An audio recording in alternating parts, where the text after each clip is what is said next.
Pria ini sedang mencari istrinya karena sang anak menangis. Ketika ia belum menemukan sang istri, ia sudah mendapati ada banyak darah di lantai kapal mereka. Darah itu berasal dari luar kapal mereka dan mengarah ke dalam kamar mandi. Ternyata di dalamnya sudah ada sang istri yang bersimbah darah dan masih terus menekan luka yang ada di pahanya. Seketika suaminya menjadi cemas dan dengan cepat menaruh anaknya. Dengan cepat, istrinya menggunakan sebuah jam yang sudah disiapkan oleh pemerintah. Di sana tertulis 48 jam. Itu adalah waktu inkubasi virus itu sebelum mereka terinfeksi penuh dan berubah menjadi zombie. Kemudian suaminya ini membuka luka istrinya yang ternyata cukup parah. Mereka membalutnya dengan kain agar darah tidak terus mengalir. Suaminya yang melihat istrinya menggunakan jam itu langsung terperanjat. Namun suaminya terus mencoba untuk tetap tenang. Di tengah kepanikan itu, suaminya juga meyakinkan istrinya bahwa semuanya akan tetap baik-baik saja. Ternyata di dalam paket kesehatan yang diberikan pemerintah juga dijelaskan tentang fase-fase yang akan dialami oleh orang yang digigit oleh zombie. Mereka akan merasakan demam, pusing, muntah,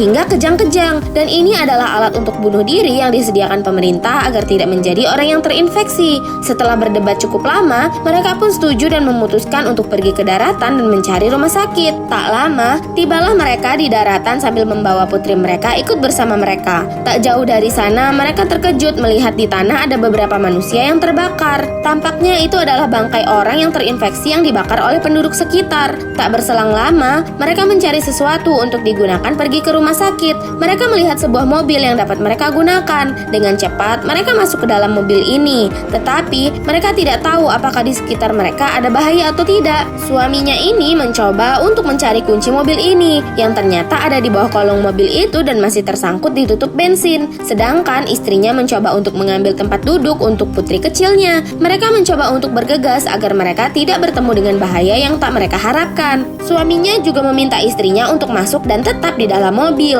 Di sisi lain, suaminya dengan cepat mengisi bensin mobil itu. Kehidupan mereka kini sungguh tak terbayangkan. Ketika sang ibu sedang asik bermain dengan anaknya dan suaminya masih harus mengisi bensin mobil itu, tiba-tiba wanita ini melihat ada lendir di jok mobil itu. Lendir itu adalah lendir yang dikeluarkan oleh tubuh zombie. Jadi itu adalah sebuah pertanda bahwa di sekitar sana pasti ada zombie. Dan benar saja, dari belakang wanita itu berjalan seekor zombie ke arah mereka. Wanita ini mencoba memberitahu suaminya tanpa mengeluarkan suara. Akhirnya, ia mencoba menghidupkan sen mobil sebagai pertanda kepada suaminya. Ketika suaminya sudah melihat zombie itu, ia bergegas untuk masuk dan duduk di kemudi mobil itu. Untung saja mereka bisa pergi tepat waktu dari kejaran zombie itu. Di sisi jalan itu terlihat ada zombie yang memasukkan kepalanya ke dalam tanah. Pertanda apakah itu sebenarnya? Saksikan lanjutannya di part 3 hanya di Stek Video.